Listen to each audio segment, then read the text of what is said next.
Many people spend their entire lives trying to fix themselves. One more book, one more therapy, one more practice that will finally make everything right. Like a traveler, forever searching for the perfect map, we chase after methods and promises of happiness, hoping that the next one will finally complete us. Yet the Buddha offered a radically different perspective. He taught that we are not broken. We are not projects to be repaired. We are simply asleep to our true nature. And awakening means remembering what has always been here. Today, we will explore 7 Buddhist lessons that reveal this truth in gentle, practical ways. Lessons that free us from endless striving and bring peace back to the heart. These are not distant theories, but living practices, guides for anyone who longs for rest, clarity, and compassion in the later seasons of life. If this calms your heart, share where you are listening from. It helps our quiet circle grow and reminds us that across many places, we are walking this path together. And now, let us begin with the first lesson, discovering that you are already whole. If you are listening to this, chances are you have spent many seasons of your life trying to be better. A better parent, a better partner, a better version of yourself. Perhaps you have a stack of books beside your chair, a shelf of courses you never finished, and a private list of if-onlys. If only I had taken care of my body earlier. If only I had been more disciplined with money. If only I had been wiser in love. These thoughts arrive like old house guests who don't know when to leave. Buddhism begins by smiling gently at them and asking, who is the one who feels lacking? That question points to a radical medicine. Suffering begins the moment we believe I am not enough. The Buddha called this clinging to a fixed self, an ego that insists it must be repaired before life may be lived. But what if nothing essential is missing? Anatta, the teaching of not self, does not say you do not exist. It says you are not the rigid story you tell about yourself. The stories change. I'm strong. I'm weak. I'm the responsible one. I'm the failure, like weather, moving across the sky. Yet the sky is not improved or diminished by clouds. In the same way, awareness, the quiet, knowing that notices breath, sensation, memory remains whole, whether pride or shame passes through. Notice how the mind tries to turn even practice into a project. I'll fix my restlessness. I'll fix my grief. I'll fix my age. The more tightly we pursue improvement as a condition for love, the farther we drift from the love that is already here. Consider an elder who looks in the mirror and sees yesterday's face only in outline.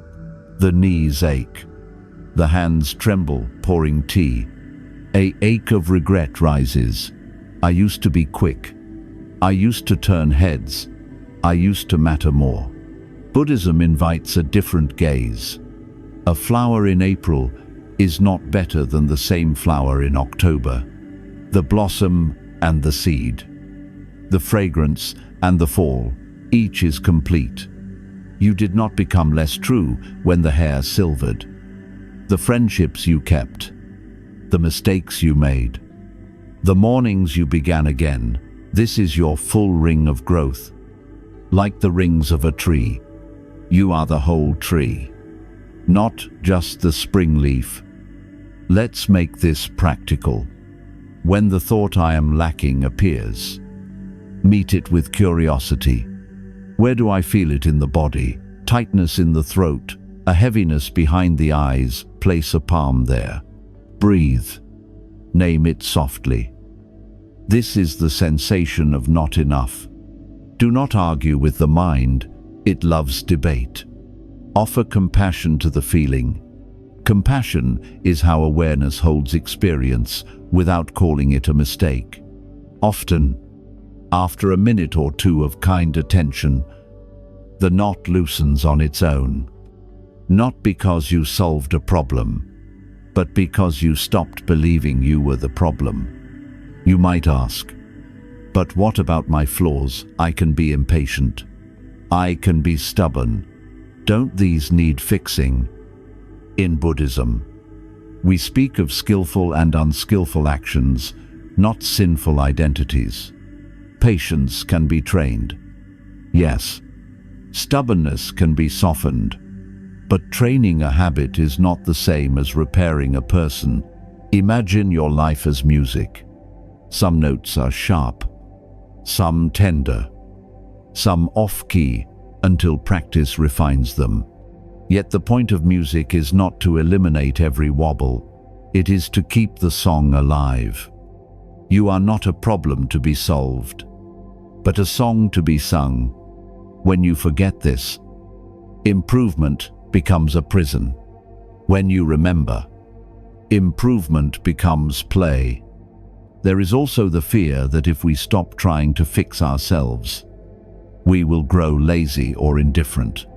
But look closely, has self-criticism truly made you more loving, more awake, more steady with those you care about? Most often, self-attack drains energy and closes the heart.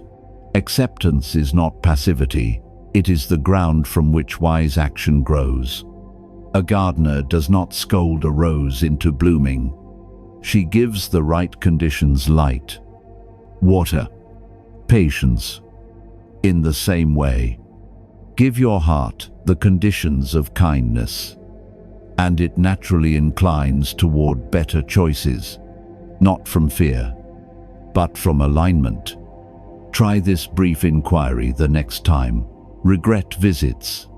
Sit comfortably. Feel your feet on the floor, soles touching the earth that has carried you through every year of your life. With the inhale, silently whisper, "Already." With the exhale, whisper, "Whole." Let the words ride the breath for 10 cycles. Already, whole. As thoughts try to intervene, bow to them like birds crossing the sky. No need to chase or swat, let them travel on. When you finish, ask quietly, from this wholeness, what is one small, kind action I can take today? Call a friend, drink water, stretch the back, place a letter of forgiveness in the mail. Small kindnesses are how wholeness moves. Aging often exposes the myth of the separate nines. Self-powered me, bodies change, rôles dissolve, and plans simplify to what matters. Loss teaches us a tenderness we might never have permitted when we believed speed was proof of value. If you are grieving the old strengths, bow to them. They served you well. Then bow to the new strengths: patience, perspective, humor, the ones that arrive only with long daylight behind you. Your worth is not measured by your usefulness to others, nor by your resemblance to younger versions of yourself. Your worth is the sunlight of awareness itself, shining on everything you touch. Remember, the sense of inadequacy is a habit, not a destiny. Habits loosen when seen with steady eyes. Each time the old sentence arises, I am lacking, answer with the truth that does not age. I am awareness noticing a thought. Awareness is not broken now, and it will not be broken tomorrow. It receives ache and relief, loneliness and laughter, without becoming any of them. This is not a concept to admire. It is a home to return to during dishes, traffic, and doctors' waiting rooms. The ordinary is where wholeness hides in plain sight. As you stand up from this listening, take one more conscious breath. Feel the crown of the head light, the heart soft, the belly warm. Place your hand again where the body asked for it. Whisper, if you like, already whole. Then carry that line into the next hour like a pocket stone you can touch when the mind forgets. You do not need to earn the right to belong here. You came from here. You are here. And with that foundation wholeness as the ground, we can turn to a second truth that often feels difficult at first, and then deeply relieving: solitude. Not the loneliness we fear, but the spaciousness that holds everything we love. At some point in life, each of us meets solitude face to face. It may arrive after the passing of a spouse, when the house becomes quieter than it has ever been. It may arrive when children and grandchildren have grown into their own busy lives, and the phone no longer rings as often. It may come simply with age itself, when mobility slows and invitations fade. For many, solitude first feels like a shadow, a reminder of what has been lost. Yet in Buddhism, solitude is not punishment. It is an invitation to discover the vastness of your own presence. The Buddha often left the crowded villages to sit beneath trees or wander through forests. Why? Because in silence and stillness, the mind remembers what words and noise conceal. Solitude strips away distractions. Without constant conversation, without the need to perform or explain, you notice the simple miracle of breath. You notice the bird outside the window, the pattern of clouds, the rhythm of your own heart. Solitude becomes not emptiness, but fullness. Life presenting itself without interruption. There is an old Zen story of a monk who lived by a river. People whispered, "He is alone. How lonely he must be." One day, a young student asked, "Master, do you not grow tired of being by yourself?" The monk smiled, pointed to the rushing water, the bending trees, the mountains standing firm, and said, "How could I be alone? The river speaks, the trees breathe with me, and the mountains listen. I am always in company." This story is not romantic exaggeration. When you rest deeply in solitude, you begin to sense connection with the entire living world, an intimacy that no crowd can provide. For elders who have known the ache of widowhood or the quiet of an empty nest, this teaching offers both comfort and challenge. Comfort, because it says your wholeness is not diminished by fewer voices in the room. Challenge, because it asks you to meet the silence directly rather than running from it. Many people fill every moment with television, with endless scrolling, with background noise, anything to avoid the rawness of quiet. But silence is not your enemy. It is the doorway to rediscovering that your own awareness is enough company. In the stillness, you may grieve, you may weep, you may feel waves of loneliness, but when allowed, those feelings settle like muddy water in a jar. When you stop shaking it, clarity appears. Let us bring this to the body now with a simple practice. Sit comfortably, feet touching the floor or resting firmly on the ground. Close your eyes if you wish. Take one breath in, feeling the lungs expand. One breath out, sensing the chest soften. Again, breath in, breath out, and a third time, with awareness, inhale, feeling that the entire earth beneath you supports your weight. Exhale, allowing the shoulders to drop. 3 mindful breaths. Nothing special, yet deeply grounding. In these breaths, notice you are not abandoned. You are being held by gravity, by the chair, by the air itself. This is what solitude reveals, even when human company fades. The universe continues to cradle you. Think of solitude as a mirror. When the house is quiet, what rises in the mind? Sometimes regret, sometimes gratitude, sometimes old memories flicker like photographs. Each thought is a visitor. Solitude allows you to meet them one by one, instead of being overwhelmed by the crowd.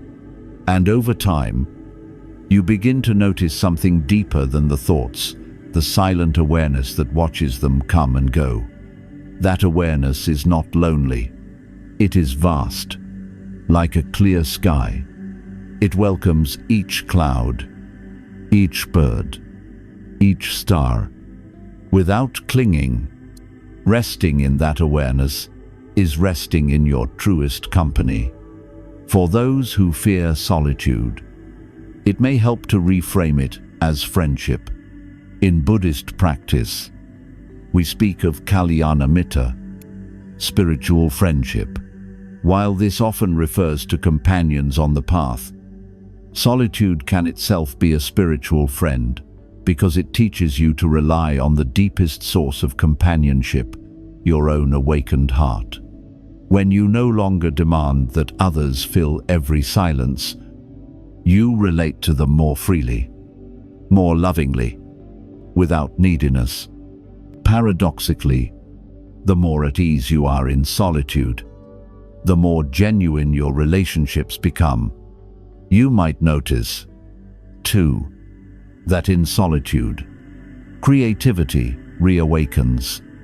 Many elders rediscover painting, gardening, poetry, or simply the joy of watching sunlight move across the room. These are not small things. They are reminders that life itself is always offering beauty if we are still enough to see it. When you are not running from silence, you can savor the chirp of a bird as a kind of hymn, or the taste of morning tea as a form of prayer. Solitude tunes the ear to the subtle music of ordinary days. None of this denies the real ache of loneliness. Loneliness is a natural wave, especially after deep bonds have shifted or dissolved. But Buddhism teaches us not to confuse the wave with the ocean. Loneliness comes and goes. Beneath it, the ocean of awareness remains steady, open, whole. Learning to rest in that deeper layer transforms solitude from burden into gift. So the next time you feel the sting of silence, pause. Place a hand gently on your heart. Breathe in and whisper to yourself. Here. Breathe out and whisper. Enough. 3 breaths. As simple as that. Each time, remember, solitude is not absence, it is presence. Magnified. It is not empty. It is full. It is the ground in which wisdom and compassion grow.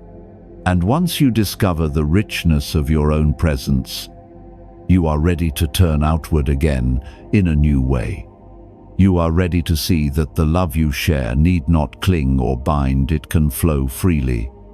Like sunlight, warming without possessing. This brings us naturally to the next reflection, love without clinging. Love is a word we all know, yet so often misunderstand. For many, love has been tied to need. I love you because you comfort me. I love you because you make me feel secure. I love you because you complete me. But Buddhism invites us to see a deeper truth. Real love is not about possession or transaction. It is about freedom. It is about wishing well for all beings, without condition, without demand. This is the essence of metta loving kindness. Think of the way the sun shines. It does not shine only on the worthy or on those who ask politely. It does not bargain. I will shine for you if you keep me company. It simply shines, because shining is its nature. This is what true love is like. It does not cling to outcomes. It does not try to mold the beloved into a certain shape. It blesses, it nourishes, and then it lets go. In our elder years, this truth often becomes clear. A grandparent may watch a child grow into choices they would not have made career, partner, or lifestyle. The temptation arises. If they loved me, they would follow my advice. But Buddhist wisdom suggests otherwise. To love without clinging is to allow the other to walk their path, even if it is different from the one we imagine. Just as a gardener tends the soil and waters the roots, but does not control the direction of each vine, so too does unconditional love nurture without ownership. The Buddha's own words echo this truth. Just as a mother protects her only child, so, with a boundless heart, should one cherish all beings. The Metta Sutta does not say, protect them as long as they obey. It says, cherish with a boundless heart.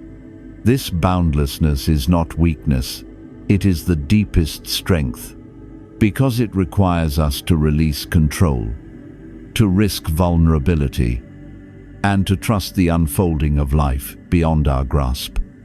Let's explore what clinging does. Imagine holding a bird in your hand. If you grip too tightly, you harm it. If you try to cage it out of fear, its song grows faint.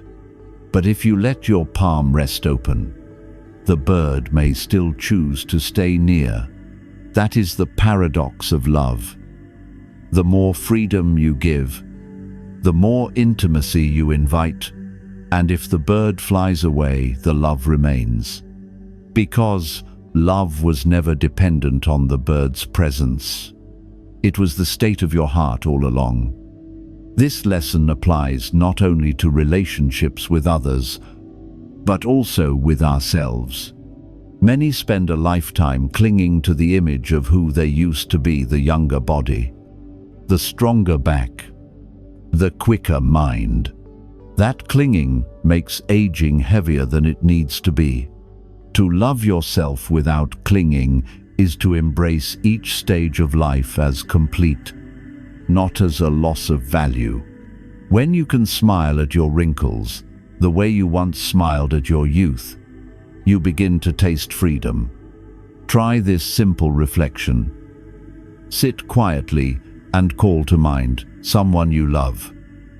Deeply, perhaps a partner, a child, or even a dear friend who has passed. As you breathe in, silently say, "May you be safe." As you breathe out, "May you be free." Again, "May you be safe. May you be free." Do this for a few breaths, noticing how the heart feels when it wishes well without trying to control. This is metta in practice, love that blesses without bargaining. Of course, unconditional love does not mean blind tolerance of harm. Buddhism distinguishes between compassion and enabling. To love someone unconditionally does not require accepting every behavior.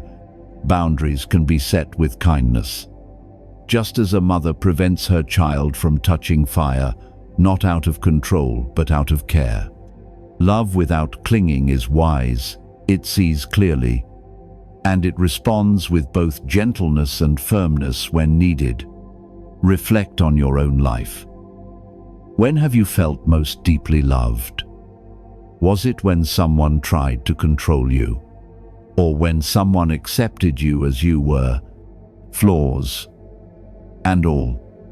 Most often, it is the latter. Acceptance opens the heart, control closes it.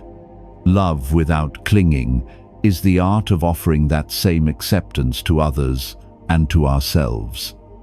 For those entering later years, love without clinging also means releasing expectations of how family should behave. Children may not call as often. Friends may drift away.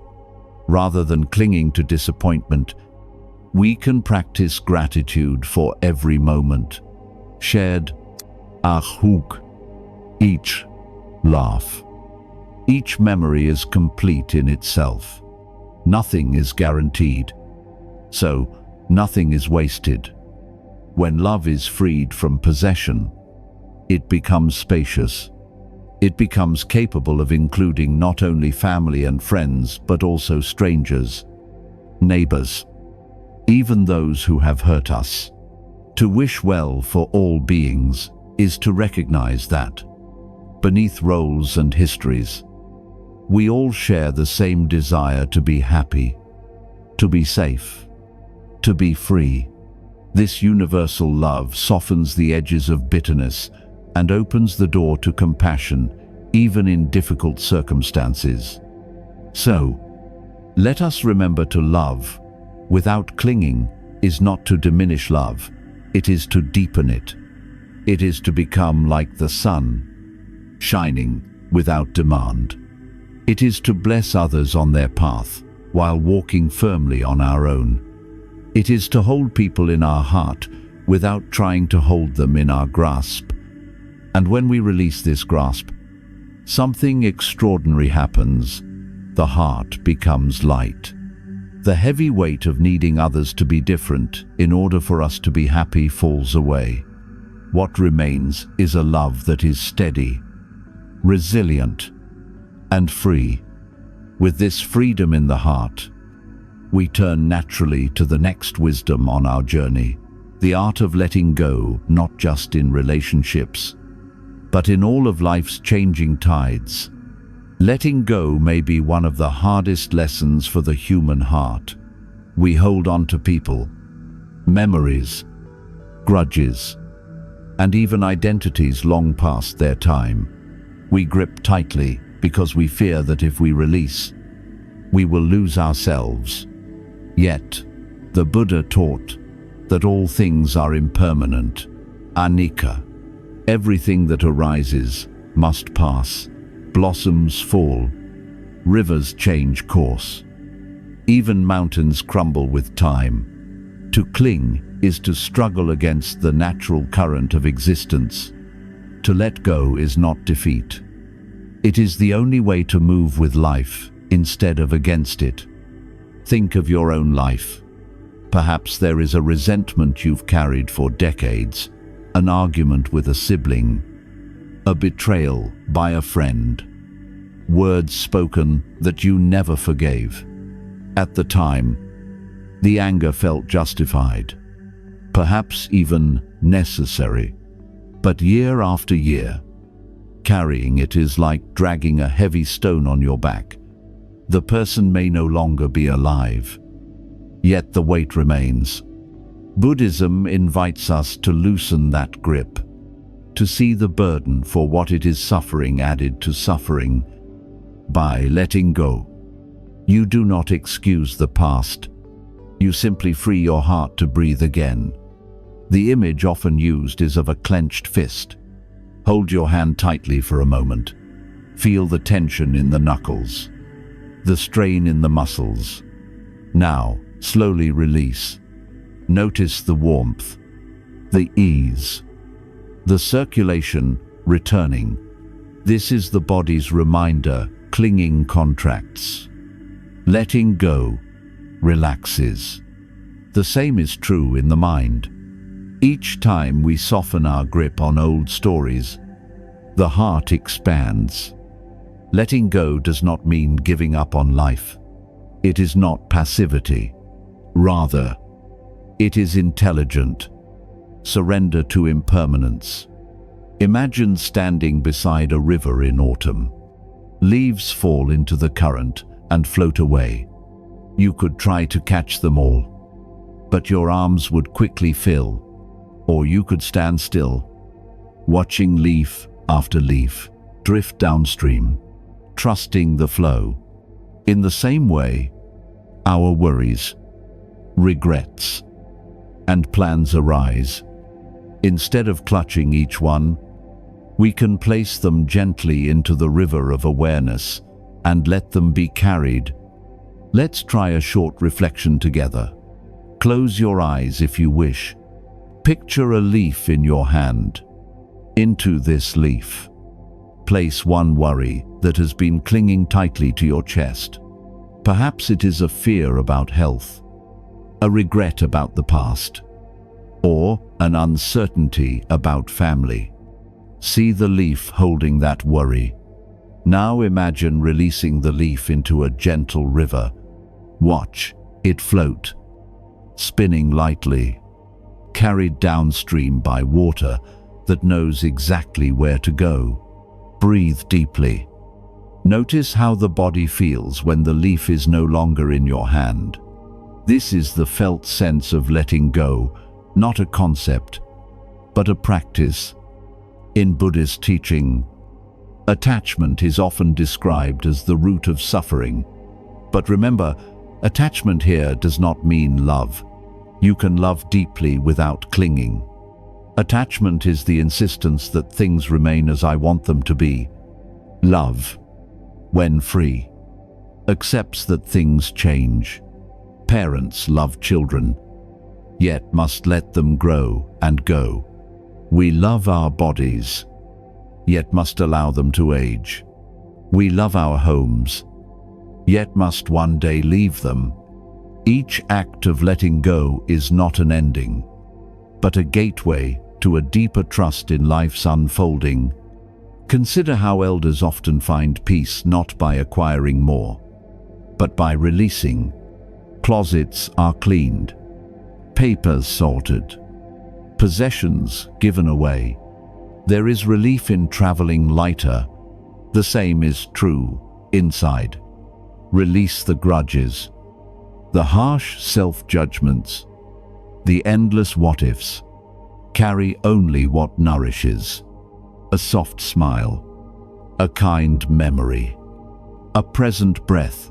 These weigh little, yet sustain much. Letting go also means loosening control over the future. How many nights are lost to rehearsing what may happen, only to discover life had other plans? Control is a story the ego tells. Life will unfold with or without our approval. The practice is not to abandon effort, but to hold our plans lightly, like holding a butterfly in cupped hands. Enough care to protect, but not so much force that it crushes. In daily life, letting go can look very simple. When anger rises, pause and breathe before speaking.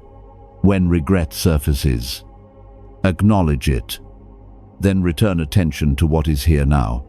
When plans collapse, allow space for what new possibility may enter. Each release, however small, trains the heart in trust. The fruit of letting go is freedom. You begin to see that peace does not depend on everything staying the same. Peace comes from aligning with impermanence, from dancing with change instead of resisting it. Imagine a tree in winter. It does not fight to keep its leaves. It lets them fall, trusting spring will come again. So too with our lives. Seasons change. Loses, come. But in letting go, space is made for renewal. And here is the paradox. Only when you let go can you truly receive. With open hands, you can feel the warmth of another's touch, the softness of a breeze, the gift of the present moment. With clenched fists, nothing new can enter. So remember, letting go is not weakness. It is wisdom. It is the strength to trust the river of life, the courage to release what no longer serves, and the gentleness to allow the heart to rest. And when the heart rests, another discovery becomes possible, that life itself is not a grim duty, but a playful dance. To explore this joy, we turn next to the lesson of living as play. For much of our lives, we are taught to treat existence as serious business. We are told to work hard, to earn our worth, to keep things under control. Joy, we are taught, comes later, after the work is done, after the bills are paid, after all the problems are solved. Yet Buddhism invites a different view. Life itself is not a test to pass or a mountain to conquer. Life is a dance, a song, a great play unfolding moment by moment. When we approach it with the spirit of play, even challenges soften, and the heart feels light again. Zen teachers often speak of Shoshin, beginner's mind. This is the mind that meets each moment with curiosity, not with the weight of conclusions. Have you ever watched a child discovering something simple, like the way rain runs down a window? They do not ask if they are doing it right. They are simply absorbed in the wonder of seeing. Beginner's mind is not about becoming childish, but about recovering that openness. It is the secret of playfulness, a way of meeting life without the heavy armor of should and must. There is a Zen story of a master who was pouring tea for his students. Suddenly, the cup slipped from his hand and shattered on the floor. Instead of frowning or apologizing, the master laughed heartily and said, "Perfect. The cup has finished its work." This story shows us something profound. What we call mistakes or losses can also be moments of completion. The cup had served. Its breaking was simply another step in its journey. To treat life as play is to allow even accidents to become part of the dance. For elders especially, this perspective is healing. After years of responsibility, raising families, working jobs, carrying burdens, there may finally be more space. Yet many fill that space with worry. Am I still useful? Am I still enough? What if? Instead, these years became a return to play. Not the play of pretending youth, but the play of savoring small joys, gardening and noticing the soil between your fingers, watching grandchildren laugh at something silly, trying a new recipe without needing it to be perfect. Play is not about success. It is about presence. Think for a moment what simple activities once brought you delight. Perhaps painting, humming songs, walking among trees. Have they been put aside because they seemed unproductive?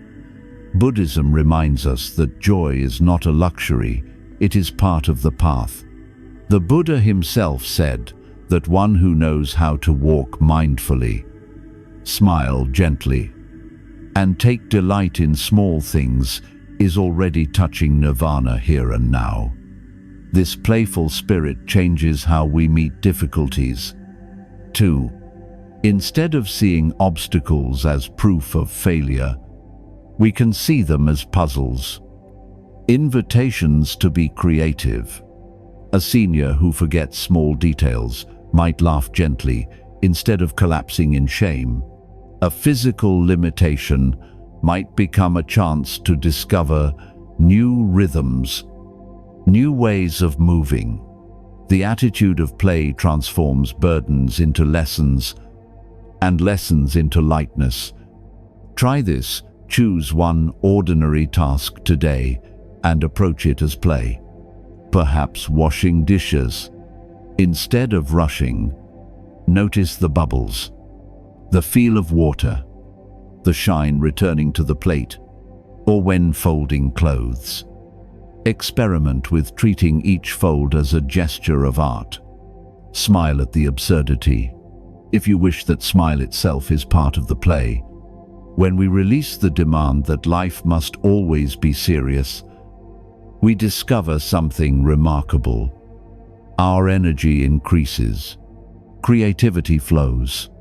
We respond more freely to situations because we are not weighed down by the fear of getting it wrong. Like a jazz musician improvising, we learn to trust the moment, to follow its rhythm. And here is the paradox: by playing, we actually take life more seriously, not in the sense of burden, but in the sense of presence. We give ourselves fully to the moment, just as children give themselves fully to their games. Problems become lighter when we stop treating them as permanent verdicts. Failures become feedback. Setbacks become plot twists in the great play of being alive. So, let yourself laugh more. Allow yourself to be surprised. Approach even aging not as decline, but as another stage in the play, a stage that offers wisdom, perspective, and sometimes the freedom to be silly again. Life has never been about perfection. It has always been about participation. And when we participate with openness, another truth reveals itself. The people we meet along the way are not separate actors on a different stage. They are mirrors, showing us hidden parts of our own heart. This leads us to the next lesson: seeing others as reflections of ourselves. Every person we meet, whether they bring us joy or irritation, is a kind of mirror. This is one of the quiet insights of Buddhist practice. Others reflect our inner world back to us.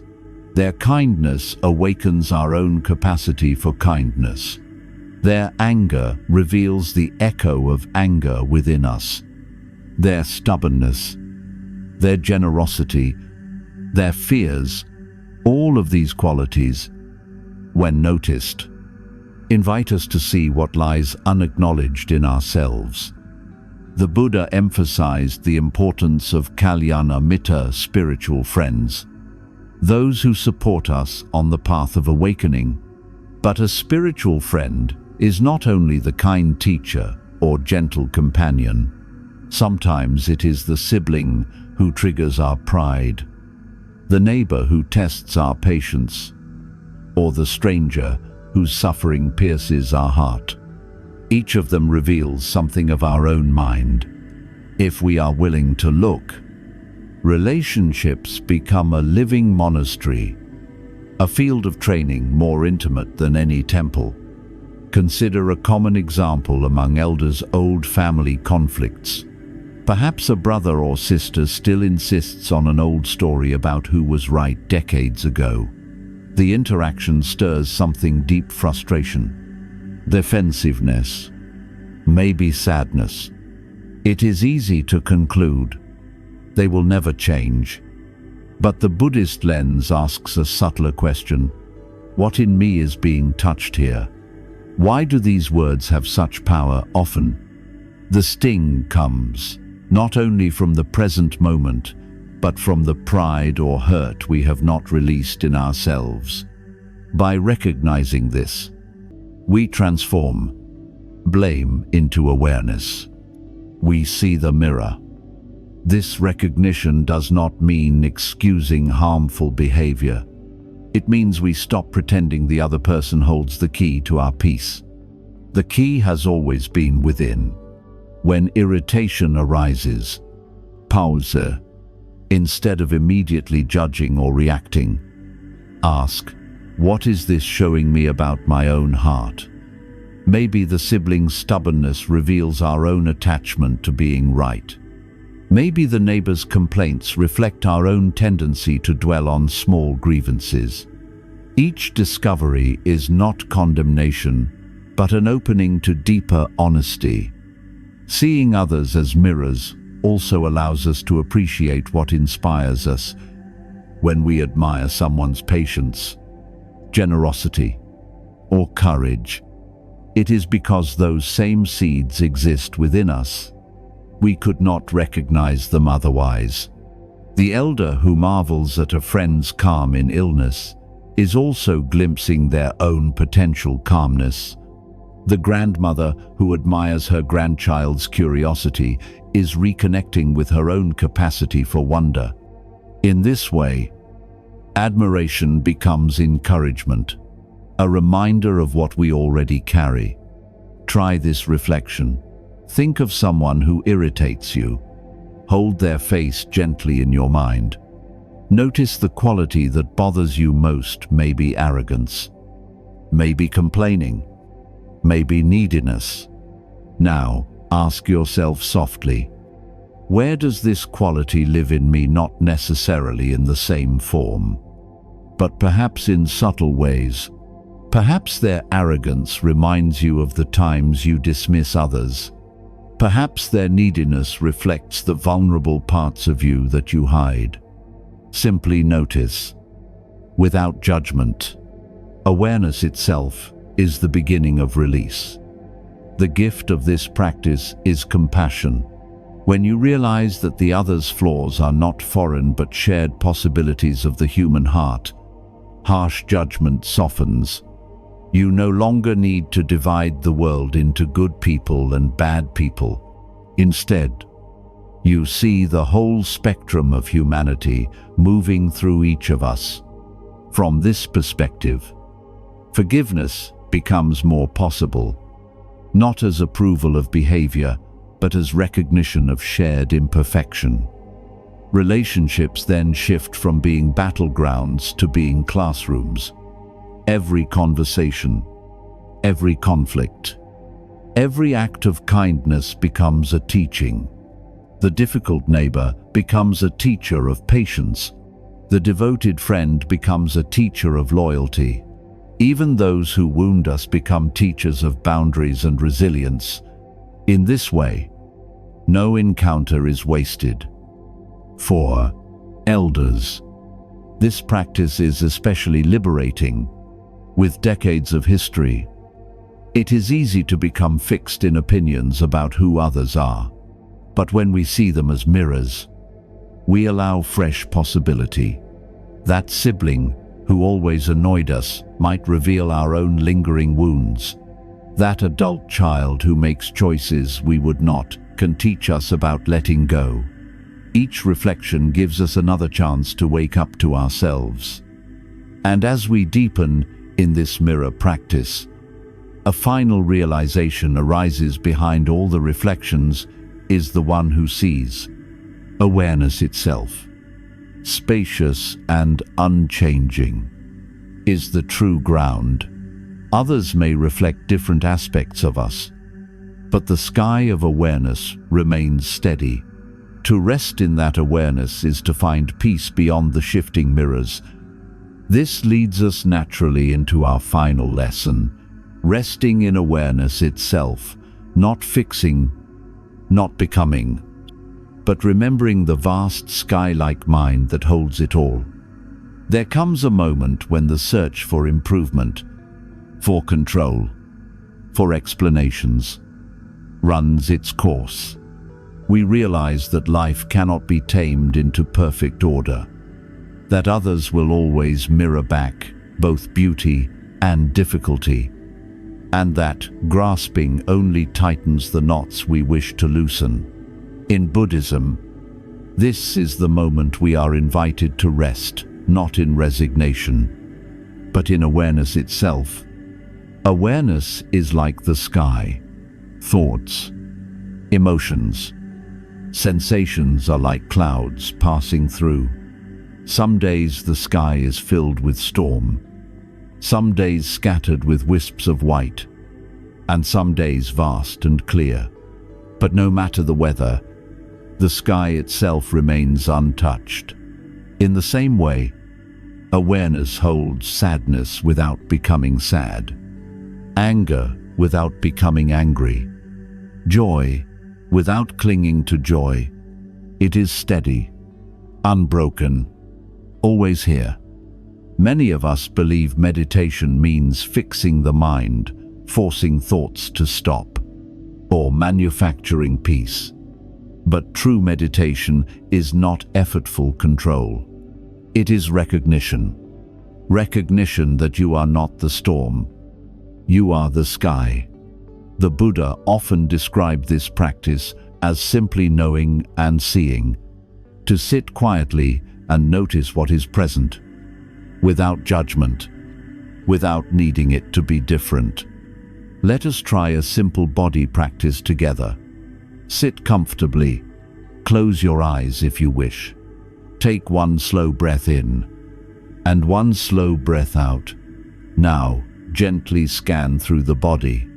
Notice the crown of the head, then the face, the shoulders, the chest, the belly, the legs, down to the feet. Noticing, not changing, not fixing. If tension is there, let it be. If calm is there, let it be. Awareness is wide enough to hold both. Now, rest attention on the breath. Feel the inhale enter. Feel the exhale. Release. Do not force the breath. Allow it to flow naturally. Imagine each breath as a wave rolling in and out. You are not the wave. You are the ocean in which the wave rises and falls. Stay here for a few breaths, simply noticing. When distractions come, and they will, do not scold yourself. A thought is just a cloud. A memory is just wind moving across the sky. Each time you notice, gently return to the breath. Gently return to the knowing itself. This is resting in awareness, the art of being with life as it is. An elder sitting on a porch, watching the sky change from blue to dusk, is already practicing this. Nothing needs to be added. The awareness that notices the color shift, that feels the cool air on the skin, that hears the sound of evening birds, that awareness is whole. You do not need to become more spiritual, more disciplined, more perfect. You need only to remember. A Buddhist saying reminds us, be still and know this awareness is already complete. You do not have to improve awareness. It is already unbroken, even if the mind is restless. Awareness of restlessness is clear, even if the heart aches. Awareness of ache is present. The sky does not become less sky because of passing clouds. Resting in awareness is also resting in trust.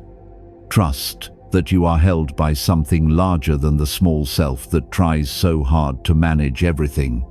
Trust that the same force that moves rivers and opens blossoms is carrying you as well. In awareness, control loosens. In awareness, fear softens. In awareness, life becomes more spacious. For elders who may carry worries about the future health, family, the approach of death, this resting offers deep relief. Awareness has no age. The body changes, the mind shifts, but awareness itself is timeless. To rest in awareness is to touch the part of you that is not bound by birth or death, by gain or loss. It is to glimpse the freedom that Buddhism calls nirvana, not somewhere else, but here, in the stillness of presence. So, let us close with this reminder, wherever you are, whatever stage of life you are in, you can always return to this resting, whether on a porch, in a hospital bed, or walking slowly under trees. Pause and notice breath moving, sounds arising, sensations appearing. Let awareness hold them all, like the sky holding clouds. Nothing to fix, nothing to chase, just resting in the miracle of being aware.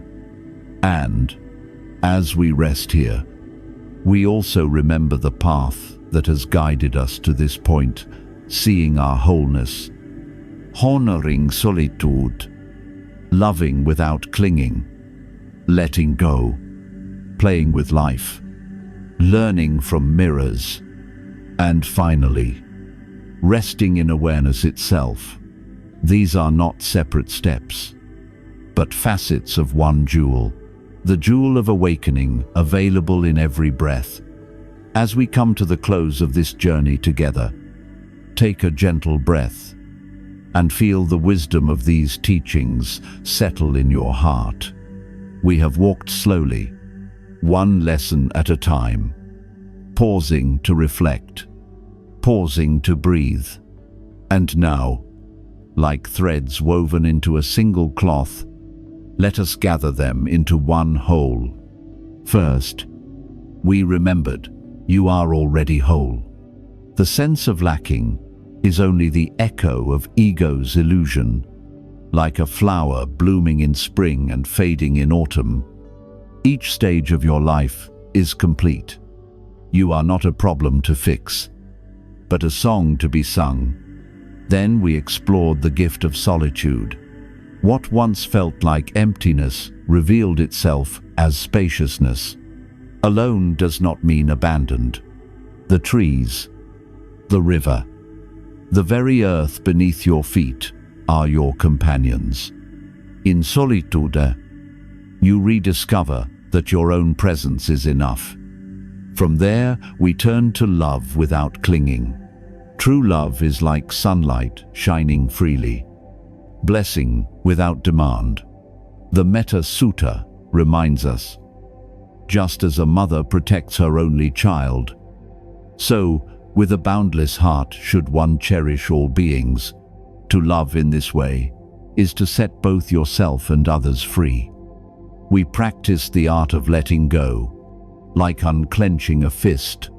Letting go releases the heart from decades of tightness.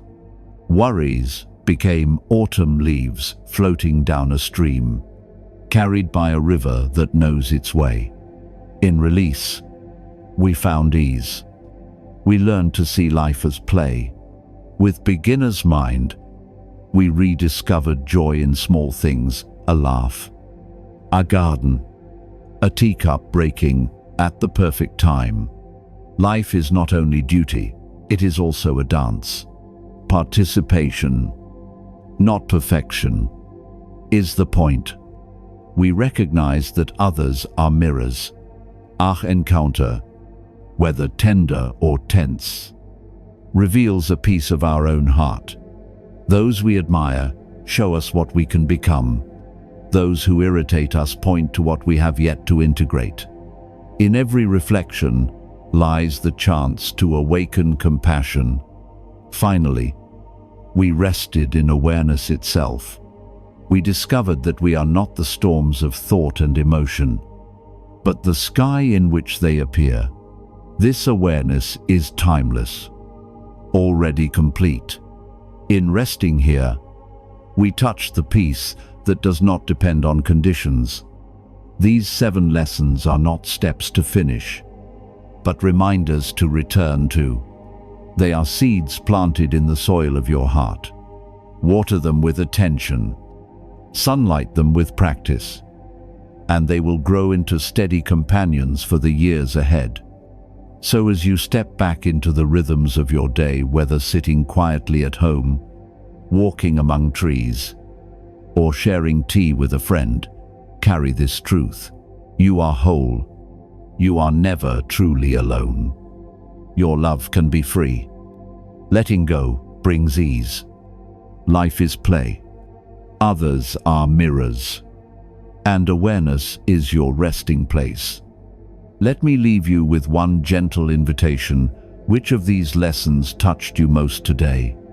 Share it in the comments below, so that our Quiet Wisdom community can grow together through your reflections. Thank you for walking this path with me. May you be safe. May you be peaceful. May you be free.